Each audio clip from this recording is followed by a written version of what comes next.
حضور صلی اللہ علیہ وسلم کی زندگی کا آخری دن، ملک الموت نے حضور صلی اللہ علیہ وسلم کی روح کیسے نکالی؟ جب حضور صلی اللہ علیہ وسلم کی روح قبض ہو رہی تھی تو آپ کو اتنی سخت تکلیف ہو رہی تھی کہ آپ نے ایک پیالے میں پانی منگوایا اور اس میں اپنا ہاتھ بسم اللہ الرحمن الرحیم۔ حضور صلی اللہ علیہ وسلم کے پاس ایک گدھا تھا جس پر بیٹھ کر آپ صلی اللہ علیہ وسلم سواری کیا کرتے تھے۔ اس زمانے میں گدھے پر سواری کرنا کوئی برا نہیں سمجھا جاتا تھا۔ حضور صلی اللہ علیہ وسلم کے اس گدھے کا نام یافور تھا۔ اس کی بڑی عجیب کہانی ہے۔ حدیث کی کتابوں میں لکھا ہے کہ جب خیبر کی جنگ ہوئی تو ہمارے غنیمت کا بہت سارا سامان حضور صلی اللہ علیہ وسلم کے پاس لایا گیا، اس میں یہ گدھا بھی تھا۔ جب سارا مال صحابہ اکرام میں تقسیم ہو رہا تھا تو یہ گدھا آگے بڑھ کر حضور صلی اللہ علیہ وسلم کے پاس آ کر کھڑا ہو گیا اور اپنی زبان میں حضور صلی اللہ علیہ وسلم سے کہنے لگا کہ اے اللہ کے رسول، میں اس نسل سے ہوں کہ جس پر نبیوں نے سواری کی ہے، اب میں اپنی نسل میں سب سے آخری بچا ہوں اور آپ نبیوں میں سب سے آخری نبی ہیں، اس لیے میں آپ سے سفارش کرتا ہوں کہ آپ مجھے اپنی سواری کے لیے قبول فرما لیجیے۔ تو حضور صلی اللہ علیہ وسلم نے یافور گدھے کو اپنی سواری کے لیے خاص کر لیا۔ سیرت کی کتابوں میں اس گدھے کے بارے میں لکھا ہوا ہے کہ کبھی اگر حضور صلی اللہ علیہ وسلم کے پاس کوئی صحابی نہ ہوتے اور آپ کو کسی صحابی کو بلانا ہوتا تھا تو آپ یافور کو حکم دیتے کہ اے یافور جاؤ اور ابو بکر کو بلا لاؤ یا عمر کو بلا لاؤ یا فلاں فلاں صحابی کو بلا لاؤ۔ تو یافور پھر دوڑتا ہوا ان صحابی کے دروازے پر جاتا اور زور سے دروازے پہ ایک دھکا دیتا۔ وہ صحابی باہر نکلتے سامنے یافور کو کھڑا دیکھ کر سمجھ جاتے کہ حضور صلی اللہ علیہ وسلم کا بلاوا آیا ہے اور پھر وہ صحابی جلدی سے بارگاہ رسالت میں تشریف لاتے ہیں۔ یہ یافور گدھا حضور صلی اللہ علیہ وسلم سے اتنی زیادہ محبت کرتا تھا کہ جس دن آپ صلی اللہ علیہ وسلم کی وفات ہوئی تو یافور کو جیسے ہی خبر ہوئی تو وہ دوڑتا ہوا حضور کے کمرے میں آیا اور حضور صلی اللہ علیہ وسلم کے جسم مبارک کو دیکھ کر رونے لگا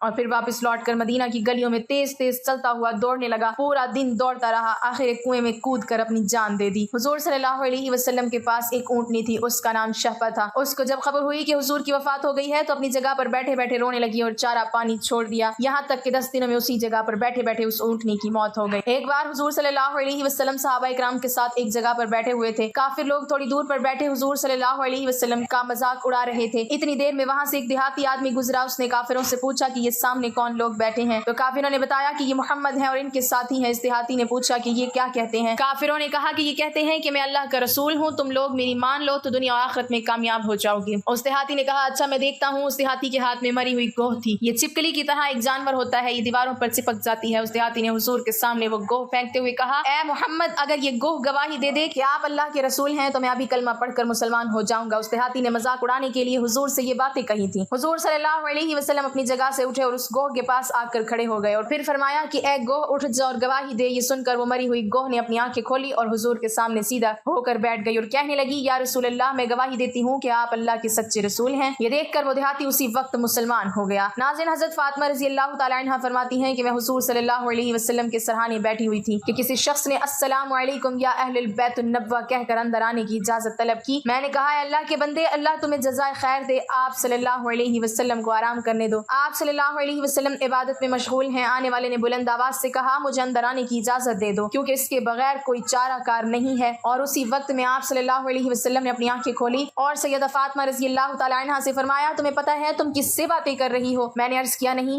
حضور پاک صلی اللہ علیہ وسلم نے فرمایا یہ ملک الموت ہے، انہیں اندر آنے کی اجازت دے دو۔ حضرت اسرائیل علیہ السلام اندر آئے اور آتے ہی السلام علیکم یا رسول اللہ کہا، پھر آپ صلی اللہ علیہ وسلم نے جواب میں وعلیکم السلام یا امین اللہ کہا۔ پھر حضرت اسرائیل علیہ السلام فرمانے لگے مجھے اس ذات کی قسم ہے جس نے آپ کو پیغمبر بنا کر بھیجا ہے یا رسول اللہ صلی اللہ علیہ وسلم، پہلے میں نے کبھی کسی سے اجازت طلب نہیں کی اور آئندہ بھی کسی سے طلب نہیں کروں گا۔ حضور صلی اللہ علیہ وسلم کے وصال شریف کے وقت جبرائیل علیہ السلام حاضر ہوئے اور عرض کرنے لگے یا رسول اللہ صلی اللہ علیہ وسلم، آج آسمانوں پر آپ کے استقبال کی تیاریاں ہو رہی ہیں۔ اللہ تعالیٰ نے جہنم کے داروغہ مالک کو حکم دیا ہے کہ مالک میرے حبیب صلی اللہ علیہ وسلم کی روح مبارک آسمانوں پر تشریف لا رہی ہے، اس اعزاز میں دوزخ کی آگ کو بجھا دو۔ اور جنت کی حوروں سے فرمایا ہے کہ تم سب سجو سمرو، اور فرشتوں سے فرمایا ہے کہ تعظیم روح مصطفیٰ صلی اللہ علیہ وسلم کے لیے صف بہ صف کھڑے ہو جاؤ۔ اور اللہ تعالیٰ نے مجھے حکم فرمایا ہے کہ میں آپ صلی اللہ علیہ وسلم کی خدمت میں حاضر ہو کر آپ کو بشارت دوں کہ تمام انبیاء اور ان کی امتوں پر جنت حرام ہے جب تک کہ آپ اور آپ صلی اللہ علیہ وسلم کی امت جنت میں داخل نہ ہو جائے، اور کل قیامت کو اللہ پاک آپ کی امت پر آپ کے طفیل اس قدر بخشش اور مغفرت کی بارش فرمائے گا کہ آپ راضی ہو جائیں گے۔ وفات کے وقت حضور صلی اللہ علیہ وسلم نے ملک الموت سے فرمایا اے ملک الموت، مجھے اپنے رب کی ملاقات کا شوق ہے، اب تم جس کام کے لیے آئے ہو وہ کام کرو۔ ملک الموت نے فرمایا کہ مجھے حکم ہے کہ اگر آپ صلی اللہ علیہ وسلم کی مرضی ہو تب ہی روح مبارک قبض کروں۔ حضور صلی اللہ علیہ وسلم نے ملک الموت کو روح قبض کرنے کی اجازت دے دی۔ ملک الموت نے روح قبض کرنی شروع کر دی۔ موت کی تکلیف سے حضور صلی اللہ علیہ وسلم کی پیشانی پر پسینہ آیا، سکرات کی تکلیف شروع ہوئی تو فرمایا اے اللہ اللہ موت کی بڑی سخت تکلیف ہے، اے اللہ تو ہی موت کی تکلیف کو آسان کرے گا۔ مٹی کے پیالے میں پانی بھر کر رکھوایا، موت کی گھبراہٹ میں بار بار پانی میں ہاتھ ڈالتے اور وہ ہاتھ اپنے منہ پر پھیرتے اور فرماتے اے اللہ مجھے اپنے پاس بلا لے۔ حضرت فاطمہ رضی اللہ تعالیٰ عنہ نے کہا یا رسول اللہ صلی اللہ علیہ وسلم آج آپ کو بہت تکلیف ہے۔ پھر آپ صلی اللہ علیہ وسلم نے فرمایا اے فاطمہ آج کے بعد تیرے بابا پر کوئی تکلیف نہیں ہوگی، اے فاطمہ جب میرا انتقال ہو جائے تو تم انا للہ و انا الیہ راجعون کہنا۔ پھر فرمایا اے ملک الموت تم اپنا کام پورا کرو۔ پھر آپ صلی اللہ علیہ وسلم کو نزع کی تکلیف زیادہ ہوئی، پھر حضرت جبرائیل علیہ السلام نے حضور صلی اللہ علیہ وسلم کی طرف سے اپنا منہ پھیر لیا۔ حضور صلی اللہ علیہ وسلم نے فرمایا اے جبرائیل کیا اس وقت میرا منہ تمہیں اچھا معلوم نہیں ہوتا جو تم نے پھیر لیا ہے؟ پھر جبرائیل علیہ السلام روئے اور عرض کرنے لگے یا رسول اللہ صلی اللہ علیہ وسلم کس دل سے آپ کی نزع کی حالت دیکھ سکتا ہوں؟ پھر حضور صلی اللہ علیہ وسلم نے فرمایا اے لوگو دیکھو نماز کی حفاظت کرنا۔ یہ فرما کر پھر رسول اللہ صلی اللہ علیہ وسلم نے فرمایا یا رب امتی، یہ کہتے کہتے آپ صلی اللہ علیہ وسلم کی جان سینے تک پہنچ چکی تھی، نیچے کے جسم کی جان نکل چکی تھی، مگر امت گناہگار کا کلمہ منہ پر جاری تھا۔ حضرت جبرائیل علیہ السلام نے عرض کیا رب العالمین فرماتا ہے کہ اس امت کی اس قدر محبت آپ کے دل میں کس نے ڈالی؟ تو آپ صلی اللہ علیہ وسلم نے فرمایا اللہ تعالیٰ نے، کہ اللہ تعالیٰ فرماتا ہے آپ صلی اللہ علیہ وسلم کی امت پر 1000 درجے آپ سے زیادہ مہربان ہے۔ اے نبی صلی اللہ علیہ وسلم تم اپنی امت کو میرے سپرد کر کے موت کی تکلیف کو آسان کیجیے۔ تو یہ سن کر آپ صلی اللہ علیہ وسلم نے فرمایا کہ اب میرا دل ٹھنڈا ہوا، اور آپ صلی اللہ علیہ وسلم نے فرمایا اب مجھے بلا لیں۔ پھر بے ہوشی طاری ہوئی اور ماتھے پر مشک کی خوشبو کا پسینہ جاری ہوا۔ ناظرین یہ رات کا وقت ہے، حضرت محمد مصطفیٰ صلی اللہ علیہ وسلم نزع کی حالت میں ہیں اور حجرہ مبارک میں ہیں۔ دنیا کی قلت کے سبب چراغ میں تیل نہیں ہے۔ حضرت عائشہ صدیقہ رضی اللہ تعالیٰ عنہا نے اٹھ کر ہمسایہ کی عورتوں کے پاس چراغ بھیج کر کہا کہ اللہ کے واسطے 2 بوند تیل کی ہمارے چراغ میں ڈال دو کہ جناب رسول خدا صلی اللہ علیہ وسلم اندھیرے میں وفات پا رہے ہیں۔ ہاتھ آپ صلی اللہ علیہ وسلم کا آسمان کی طرف تھا، زبان پر کلمہ جاری تھا، اور آپ صلی اللہ علیہ وسلم کی گردن ایک طرف ہو گئی، چاروں طرف روشنی ہی روشنی پھیل گئی اور روح مبارک آسمانوں کی طرف پرواز کر گئی۔ اور ناظرین ایک بہترین خوشبو حجرہ مبارک میں پیدا ہوئی۔ طبیعت نے جان لیا کہ حضور صلی اللہ علیہ وسلم براق پر سوار ہوئے، واپس نہ آئیں گے۔ حضرت علی رضی اللہ تعالیٰ عنہ نے فرمایا کہ میں نے ملک الموت کی آواز سنی کہ روح مبارک قبض کر کے چلے تھے، روتے جاتے تھے اور واہ محمد کہتے جاتے تھے۔ حضرت فاطمہ رضی اللہ تعالیٰ عنہ نے جب دیکھا کہ روح مبارک پرواز کر گئی، حضور صلی اللہ علیہ وسلم کے پاس آ کر چہرہ مبارک کو دیکھا، آپ صلی اللہ علیہ وسلم آرام فرما رہے تھے، ماتھے پر پسینہ تھا، اور حضرت فاطمہ رضی اللہ تعالیٰ عنہ نے پکارا اے نبی صلی اللہ علیہ وسلم رب کا بلاوا منظور کر لیا، ہم کو چھوڑ کر اپنے رب کے پاس چلے گئے۔ اے نبی صلی اللہ علیہ وسلم اگر جبرائیل علیہ السلام آپ کو تلاش کرتے آئیں گے تو ہم کہیں گے کہ تم کس کی تلاش کرتے ہو؟ جنہیں تم دیکھتے ہو وہ اس جہان سے تشریف لے گئے ہیں۔ اے نبی صلی اللہ علیہ وسلم جنت الفردوس میں ٹھکانہ کر دیا۔ جب گھر سے رونے کی آواز باہر آئی اور صحابہ اکرام رضی اللہ عنہم نے سنی تو گھبرا کر بے تاب ہو کر دہلیز مبارک پر سر مارنے لگے۔ حضور صلی اللہ علیہ وسلم کی وفات کی خبر سن کر صحابہ اکرام کی عقلیں جاتی رہیں۔ حضرت عبداللہ بن انیس رضی اللہ تعالیٰ عنہ غم سے انتقال کر گئے۔ حضرت عمر رضی اللہ تعالیٰ عنہ بھی دیوانہ ہو گئے، دیوانوں کی طرح حجرہ مبارک پر آئے اور عرض کیا مجھے ذرا حضور صلی اللہ علیہ وسلم سے ملا دو، ایک نظر مجھے حضور سے ملا دو۔ اہل بیت نے حضرت عمر رضی اللہ تعالیٰ عنہ کو حجرے میں بلایا۔ حضرت عمر رضی اللہ تعالیٰ عنہ نے دیکھا کہ آپ صلی اللہ علیہ وسلم لیٹے ہوئے ہیں۔ آپ صلی اللہ علیہ وسلم کے منہ سے چادر سرکا کر دیکھا اور کہا آج ایسی غشی اور بے ہوشی ہوئی ہے کہ آپ ہوشیار نہیں ہوتے، کیا کوئی وحی اتری ہے؟ حضرت عمر رضی اللہ تعالیٰ عنہ نے اپنی آنکھوں سے دیکھ لیا، مگر ان کے دل کو یقین نہیں ہوا کہ آپ صلی اللہ علیہ وسلم وفات پا گئے ہیں۔ جب رسول اللہ صلی اللہ علیہ وسلم کا وصال ہوا تو آپ صلی اللہ علیہ وسلم کے غسل کے متعلق سوال پیدا ہوا کہ آپ صلی اللہ علیہ وسلم کو عام آدمیوں کی طرح برہنہ غسل دیا جائے یا پھر کپڑے میں تمام موجود لوگوں پر خواب کا غلبہ ہو گیا، جہاں تک کہ تمام اپنے اپنے سینوں پر توڑیاں رکھ کر آرام کرنے لگے۔ اسی وقت ان کے کانوں میں آواز آئی رسول خدا صلی اللہ علیہ وسلم کو ان کے پہران میں ہی غسل دو۔ حضرت سیدنا امیر المومنین حضرت علی رضی اللہ تعالیٰ عنہ فرماتے ہیں کہ مجھے حضرت محمد صلی اللہ علیہ وسلم نے وصیت فرمائی کہ میرے غسل کا انتظام تم ہی کرنا، کیونکہ میرے سطر پر جس کی بھی نگاہ پڑے گی وہ نابینا ہو جائے گا۔ حضرت علی رضی اللہ تعالیٰ عنہ نے آپ صلی اللہ علیہ وسلم کو غسل دیتے ہوئے آپ کے بدن مبارک پر کسی قسم کا کوئی میل نہ دیکھا، تو اسی وقت حضرت علی رضی اللہ تعالیٰ عنہ کی زبان پر آیا یا رسول اللہ صلی اللہ علیہ وسلم آپ پر میرے ماں باپ قربان، آپ کتنے پاکیزہ ہیں۔ حضور صلی اللہ علیہ وسلم کی تدفین کے دن اس قدر خاموشی چھا گئی کہ بعض صحابہ بعض کو دیکھنے نہ پائے، اگر وہ اپنی ہتھیلی کو کھول دے تو کچھ نظر نہیں آتا۔ یہ تاریکی حضور صلی اللہ علیہ وسلم کی تدفین تک چھائی رہی۔